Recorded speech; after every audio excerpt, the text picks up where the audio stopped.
नमस्कार साथियों, स्वागत है आपके अपने यूट्यूब चैनल जीएस एकेडमी पे। आज हम देखेंगे हिंदी का एक महत्वपूर्ण टॉपिक है अनेक शब्दों के लिए एक शब्द, जिससे हर एग्जाम में क्वेश्चन पूछे जाते हैं और आगामी एग्जामों में भी यहाँ से क्वेश्चन देखने को आपको मिलेंगे। आज की जो वीडियो है ये है 26 क्वेश्चन से आगे को हम देखेंगे। 25 क्वेश्चन तक हमने पहली वीडियो में देख लिए हैं। जिसने वीडियो नहीं देखी वो देख लें। काफ़ी ज़्यादा इम्पोर्टेंट ये वीडियो आपके लिए होने वाली है आगामी एग्जामों के लिए। और आज की जो वीडियो हम देखेंगे ये भी काफ़ी ज़्यादा इम्पोर्टेंट रहेगी आपके लिए। आज की वीडियो शुरू करने से पहले मैं आपको एक आवश्यक सूचना देना चाहूँगा कि हमने पहले भाग में देखा था एक क्वेश्चन हमने करेक्शन करना है, जिसमें क्वेश्चन नंबर 4 मैंने गलत बता दिया था, उसको हम करेक्शन कर लेते हैं।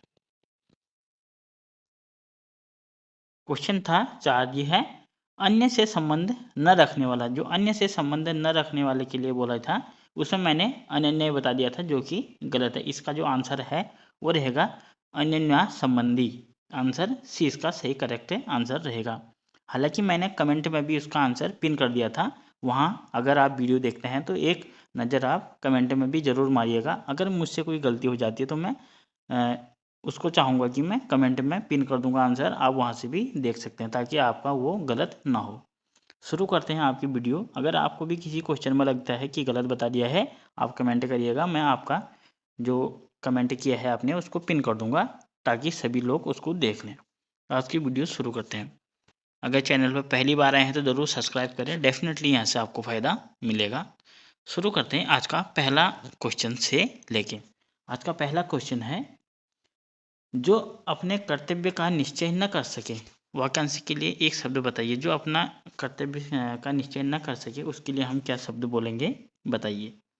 आपके सामने 3 ऑप्शन दिए गए हैं, उसका आंसर रहेगा किम कर्तव्य मूढ़। ऑप्शन नंबर सी इसका बिल्कुल सही आंसर रहेगा हमारा। क्वेश्चन नंबर 27 जिसमें दिया गया है, जिसे ईश्वर में विश्वास हो। जिसे ईश्वर में विश्वास है उसके लिए एक शब्द क्या होगा, बताइए। जिसे ईश्वर में विश्वास हो यानी कि आस्तिक, और जिसको ईश्वर में विश्वास न हो यानी कि नास्तिक। इसका आंसर क्या रहेगा, सी इसका आंसर रहेगा। क्वेश्चन नंबर 28 जिसमें दिया गया है, जिस पर हमला न किया गया हो। वाक्यांश के लिए एक शब्द बताइए, जिस पर हमला न किया गया हो उसको क्या बोलेंगे। उसके लिए शब्द बनेगा एक आक्रांत। ऑप्शन नंबर डी इसका सही आंसर रहेगा, आक्रांत उसके लिए रहेगा आंसर। क्वेश्चन नंबर 29 जिसमें दिया गया है, घुटने तक बाहों वाला के लिए एक शब्द बताइए। घुटने तक बाहों वाला, उसके लिए एक शब्द क्या बनेगा, इसका आंसर बनेगा हमारा अजान बाहु। ऑप्शन नंबर सी इसका बिल्कुल सही आंसर रहेगा। क्वेश्चन नंबर 30 देखिए, जिसमें दिया गया है, जिसे जीता न जा सके निम्नलिखित में से विकल्पों में कौन सा विकल्प सही है। जिसे जीता न जा सके उसके लिए क्या शब्द बनेगा, अजय उसके लिए शब्द बनेगा, यानी कि ए इसका सही आंसर रहेगा, जिसे जीता न जा सके। क्वेश्चन नंबर सी का क्वेश्चन नंबर 30 का आंसर रहेगा ए। क्वेश्चन नंबर 31 जिसमें दिया गया है, अनिश्चित जीविका। अनिश्चित जीविका के लिए क्या बनेगा, वाक्यांश एक बताइए। इसके लिए बनेगा आकाश वृत्ति। ऑप्शन नंबर डी इसका से बिल्कुल सही आंसर रहेगा हमारा। क्वेश्चन नंबर 32 की ओर बढ़ते हैं, जिसमें दिया गया है, उचित अनुचित का ज्ञान रखने वाला।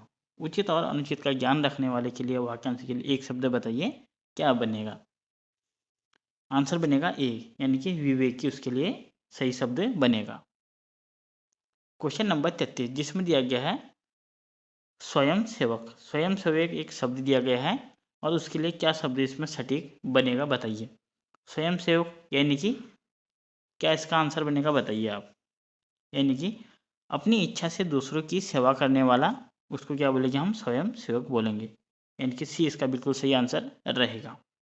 क्वेश्चन नंबर 34 जिसमें दिया गया है, पेट की अग्नि। पेट की अग्नि के लिए क्या शब्द बनेगा, यानी कि सी इसका सही आंसर, यानी कि जठराग्नि बोलते हैं पेट की अग्नि को। क्वेश्चन नंबर अगला 35 की ओर बढ़ते हैं, रंगमंच के पर्दे के पीछे का स्थान क्या कहलाता है, बताइए। रंगमंच के पीछे का स्थान कहलाता है नेपथ्य। ऑप्शन नंबर 20 का सही आंसर रहेगा, यानी कि 20 का बिल्कुल करेक्ट आंसर रहेगा। बढ़ते हैं हम क्वेश्चन नंबर अगले की ओर। क्वेश्चन नंबर 36 जिसमें दिया गया है जिसके पेट में माँ ने रस्सी यानी कि रस्सी को दाम भी बोलते हैं, दाम बांध दी हो, उसके लिए क्या बोलेंगे? जिसके पेट में माँ ने रस्सी बांध दी हो उसको बोलेंगे हम दामोदर। ऑप्शन नंबर डी इसका बिल्कुल सटीक आंसर रहेगा। क्वेश्चन नंबर 37 जिसमें दिया गया है किसी के पास रखी हुई दूसरे की वस्तु के लिए एक शब्द क्या बनेगा बताइए। किसी के पास रखी गई दूसरे की वस्तु, वाक्यांश के लिए एक शब्द बनेगा हमारा धरोहर। ऑप्शन नंबर 20 का बिल्कुल सही आंसर रहेगा हमारा। क्वेश्चन नंबर 38 जिसमें दिया गया है अपना उद्देश्य पूर्ण होने पर संतुष्ट, अपना उद्देश्य पूर्ण होने पर जो संतुष्ट हो जाए, वाक्यांश के लिए एक शब्द क्या बनेगा बताइए। ऑप्शन आपके सामने है, बताइए इसका आंसर क्या बनेगा। आंसर बनेगा इसका डी यानी कि कृतार्थ उसको बोलते हैं। डी इसका सही आंसर रहेगा। क्वेश्चन नंबर 39 जिसमें देगा उपकृत, उपकृत एक शब्द दिया गया है, बताइए इसके लिए वाक्यांश क्या बनेगा। उपकृत के लिए क्या वाक्यांश बनेगा बताइए। उपकृत के लिए वाक्यांश बनेगा हमारा जिस पर उपकार किया गया हो, यानी कि उपकृत बोलते हैं, यानी कि डी इसका बिल्कुल सही आंसर रहेगा। क्वेश्चन नंबर 40 निम्न में से एक के लिए प्रयोज्य शब्द असूर्य पश्या, असूर्य जो पश्या एक शब्द दिया गया है इसके लिए सटीक वाक्यांश क्या बनेगा बताइए। आंसर ले लेते हैं, आंसर बनेगा इसका आंसर डी यानी कि रविनाश में कड़े पर्दे में रहने वाली स्त्री, यानी कि जो जिसे सूर्य भी ना देख सके उसके लिए वाक्यांश क्या बनेगा, यानी कि असूर्य पश्या उसके लिए बोलते हैं, यानी कि वह स्त्री जो कड़े पर्दे में रहती है, वाक्यांश के लिए ये शब्द बोला जाता है। क्वेश्चन नंबर 41 जिसमें दिया गया है झगड़ा लगाने वाला मनुष्य, एक ऐसा मनुष्य भी होता है जो झगड़ा लगा जाता है किसी और का, उसके लिए वाक्यांश के लिए एक शब्द क्या बनेगा बताइए। उसको बोलते हैं हम नारद। ऑप्शन नंबर डी इसका बिल्कुल सही आंसर रहेगा। क्वेश्चन नंबर 42 जिसमें दिया गया है जिसके सिर पर चंद्र हो, बताइए उसको के लिए क्या बोलेंगे। जिसके सिर पर चंद्र हो यानी कि चंद्रशेखर बोलेंगे उसको। ऑप्शन नंबर बी इसका बिल्कुल सही आंसर रहेगा। क्वेश्चन नंबर 43 जिसमें दिया गया वीर पुत्र को जन्म देने वाली के लिए क्या शब्द बनेगा बताइए। जो वीर पुत्र को जन्म देती है वह स्त्री, उसको बोलते हैं हम वीर प्रसू। ऑप्शन नंबर सी इसका बिल्कुल सही आंसर रहेगा। क्वेश्चन नंबर 44 जिसमें दिया गया हाथी की पीठ पर रखे जाने वाला आसन, क्या बोलते हैं उसको। जो हाथी के पीठ पर रखा जाने वाला आसन होता है उसको बोलते हैं हौदा। ऑप्शन नंबर 20 का बिल्कुल सही आंसर है हमारा। क्वेश्चन नंबर 45 जिसमें दिया गया है कनिष्ठिका और मध्यमा के बीच की अंगुली को क्या बोलते हैं बताइए।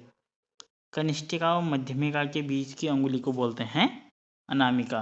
ऑप्शन नंबर डी इसका बिल्कुल सटीक आंसर रहेगा हमारा। नंबर 46 की ओर जिसमें दिया गया है जो प्राण से सिद्ध न हो सके, जो प्राण से सिद्ध न हो सके, वाक्यांश के लिए एक शब्द क्या बनेगा, इसके लिए बनेगा अप्रमेय। ऑप्शन नंबर बी इसका बिल्कुल सही आंसर रहेगा।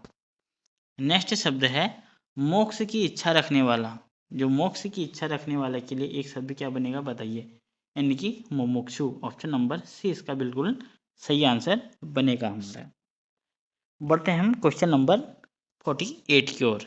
एक शब्द दिया गया है अंत्यज, अंत्यज किसके लिए बोलते हैं बताइए। इसके लिए वाक्यांश क्या बनेगा अंत्यज के लिए बताइए आप। अंत्यज के लिए वाक्यांश बनेगा हमारा तथाकथित निम्न जाति में जन्म लेने वाला, उसको क्या बोलेंगे हम अंत्यज, यानी कि जो निम्न जाति में जन्म लेता है उसके लिए एक वाक्यांश बोलेंगे हम अंत्यज। क्वेश्चन नंबर 49 जिसमें दिया गया है जिसके हृदय में ममता नहीं है, जिसके हृदय में ममता नहीं है, वाक्यांश के लिए एक शब्द क्या बनेगा बताइए। जिसके हृदय में ममता नहीं है यानी कि निर्मम, उसको बोलेंगे हम। ऑप्शन नंबर सी इसका बिल्कुल सटीक आंसर रहेगा। क्वेश्चन नंबर 50 जिसमें दिया गया है जिसका उपचार न हो सके, बताइए जिसका उपचार न हो सके, वाक्यांश के लिए एक शब्द क्या बनेगा, यानी कि असाध्य उसको बोलते हैं। बी इसका बिल्कुल सही आंसर रहेगा। क्वेश्चन नंबर 51 जिसमें दिया गया है जिसकी आशा न की गई हो, वाक्यांश के लिए एक शब्द क्या बनेगा बताइए। जिसकी आशा न की गई हो यानी कि अप्रत्याशित। ऑप्शन नंबर डी इसका बिल्कुल सटीक आंसर। क्वेश्चन नंबर 52 दिया गया है, वह नायिका जो अपने पति के प्रदेश में होने का कारण दुखी हो। वह नायिका जिसका पति प्रदेश में हो और वह दुखी हो, वाक्यांश के लिए एक शब्द क्या बनेगा यानी कि वियोगिनी उसके लिए शब्द बनेगा सटीक। बी इसका बिल्कुल सही आंसर रहेगा, वियोगिनी उसको बोलते हैं। क्वेश्चन नंबर 53 दिया गया है, जिसमें दिया है जो क्षीण न हो। जो क्षीण न हो, वाक्यांश के लिए एक शब्द क्या बनेगा बताइए, यानी कि अच्छाई उसको बोलेंगे। ऑप्शन नंबर सी इसका सही आंसर रहेगा। नेक्स्ट शब्द है जिसके पास कुछ भी ना हो। बताइए, जिसके पास कुछ भी ना हो उसके लिए क्या एक शब्द क्या बनेगा, यानी कि अकिंचन उसको बोलते हैं। ऑप्शन नंबर ए इसका बिल्कुल सही आंसर रहेगा हमारा। क्वेश्चन नंबर 55 जिसमें दिया गया है जिसे बुलाया न गया हो, वाक्यांश के लिए एक शब्द क्या बनेगा ये बताइए। जिसे बुलाया न गया हो यानी कि अनाहुत, उसके लिए वाक्यांश बनेगा सी इसका बिल्कुल सही आंसर बनेगा, यानी कि अनाहुत उसको बोलते हैं। नेक्स्ट शब्द है आधी रात का समय। आधी रात का समय यानी कि निश्चित, उसके लिए वाक्यांश सही बनेगा डी इसका बिल्कुल सही आंसर रहेगा। 57 वाला क्वेश्चन है जो युद्ध में स्थिर हो उसे क्या कहते हैं बताइए। जो युद्ध में स्थिर हो यानी कि युधिष्ठिर उसको बोलते हैं। सी इसका बिल्कुल सही आंसर रहेगा। क्वेश्चन नंबर 58 दिया गया है महल के भीतरी भाग को क्या बोलते हैं बताइए। महल का जो भीतरी भाग होता है उसको बोलते हैं अंतःपुर। ऑप्शन नंबर सी इसका बिल्कुल सही आंसर बनेगा हमारा। क्वेश्चन नंबर 59 जिसमें दिया गया है शक्तिशाली, दयालु, शांत, धीर और योद्धा नायक के लिए एक शब्द क्या बनेगा बताइए। इसके लिए एक शब्द बनेगा धीरोदात्त। ऑप्शन नंबर जो सी पे दिया गया है ये इसका सही आंसर रहेगा, उसको बोलते हैं धीरोदात्त। क्वेश्चन नंबर 60 जिसमें दिया गया है तिलक लगाने में किस अन्न का प्रयोग होता है। जब हम तिलक लगाते हैं उसके में किसका प्रयोग होता है, उसका होता है अक्षत का प्रयोग, यानी कि जो चावल के दाने लगाए जाते हैं ना उसको क्या बोलते हैं अक्षत। नेक्स्ट क्वेश्चन की ओर बढ़ते हैं जिसमें दिया गया है किसी कार्य के लिए दी जाने वाली आर्थिक सहायता, वाक्यांश के लिए एक शब्द क्या बनेगा बताइए। अगर हम किसी कार्य के लिए, इसके लिए वाक्यांश सही बनेगा हमारा अनुदान। ऑप्शन नंबर ए इसको बोलते हैं, यानी कि अनुदान बोलते हैं उसको। क्वेश्चन नंबर 62 जिसमें दिया गया है जिसका जन्म छोटी जाति यानी कि निचले वर्ण में हुआ हो उसके लिए क्या बोलेंगे बताइए। जिसका जन्म छोटी जाति में हुआ हो यानी कि अंत्यज, उसके लिए बोलेंगे हम सी इसका बिल्कुल सही आंसर रहेगा। क्वेश्चन नंबर 63 है जिसमें दिया गया है अपने मत को मानने वाला, वाक्यांश के लिए एक शब्द क्या बनेगा बताइए। जो अपने मत को मानता है यानी कि आत्मा भिन्नत, उसके लिए वाक्यांश सही बैठेगा, यानी कि सी इसका बिल्कुल सही आंसर रहेगा। क्वेश्चन नंबर 64 जिसमें दिया गया है जिसका जन्म कन्या के गर्भ से हुआ हो, बताइए उसको क्या बोलेंगे। जिसका जन्म जो है वो कन्या के गर्भ से हुआ हो यानी कि कानीन, उसके लिए बोलते हैं। बी इसका बिल्कुल सही आंसर रहेगा। क्वेश्चन नंबर 65 जिसमें दिया गया है समान रूप से ठंडा गर्म के लिए उपयुक्त शब्द बताइए। जो समान रूप से ठंडा और गर्म के लिए ये बनेगा समशीतोष्ण। ऑप्शन नंबर ए इसका बिल्कुल सही आंसर रहेगा। क्वेश्चन नंबर 66 जिसमें दिया गया है नियम विरुद्ध असामाजिक कार्य करने वालों की सूची के लिए एक शब्द क्या बनेगा बताइए। उसके लिए वाक्यांश बनेगा हमारा काली सूची। ऑप्शन नंबर 20 का बिल्कुल सही आंसर रहेगा। क्वेश्चन नंबर अगला जी अकथनीय एक शब्द दिया गया है, इसके लिए वाक्यांश क्या बनेगा बताइए। अकथनीय के लिए यानी कि आंसर बनेगा हमारा जो वचन या वाणी द्वारा न कहा जा सके उसको क्या बोलते हैं हम अकथनीय शब्द बोलते हैं, यानी कि डी इसका बिल्कुल सही आंसर रहेगा। क्वेश्चन नंबर अगला है जिसमें दिया गया है दिए गए वाक्यांश में कौन सा वाक्य निर्भय शब्द में उपयुक्त है। यानी कि निर्भय एक शब्द दिया गया है उसका वाक्यांश कौन सा सटीक बैठेगा बताइए। यानी कि आंसर बनेगा हमारा बी, यानी कि जिसे किसी का भय ना हो उसको क्या बोलते हैं हम निर्भय बोलते हैं। बी इसका बिल्कुल सही आंसर रहेगा। क्वेश्चन नंबर अगला है इसमें दिया गया है जिस पुरुष की पत्नी साथ नहीं है उसको क्या बोलेंगे बताइए। जिस पुरुष की पत्नी साथ नहीं है उसको बोलेंगे हाँ विपत्निक। ऑप्शन नंबर डी इसका बिल्कुल सही आंसर रहेगा हमारा। नेक्स्ट क्वेश्चन दिया गया है और वीडियो का अंतिम क्वेश्चन करते हैं, इससे हम अगली वीडियो में देखेंगे। बहुत तेज चलने वाला के लिए एक शब्द क्या बनेगा बताइए। जो बहुत तेज चलता है उसके लिए बनेगा शब्द द्रुतगामी, इसको बोलते हैं। बी इसका बिल्कुल सही आंसर रहेगा। तो ये हमने 17 क्वेश्चन तक हमने। आपको ये सीरीज़ कैसी लग रही है अपनी राय कमेंट में ज़रूर दें, और कंटिन्यू करनी है ये भी बताएं। और वीडियो पूरी देखने के लिए बहुत धन्यवाद। अगर चैनल पर पहली बार आए हैं तो ज़रूर सब्सक्राइब करें, डेफिनेटली यहाँ से आपको फ़ायदा मिलेगा। तो thank you for watching, see you next time, धन्यवाद।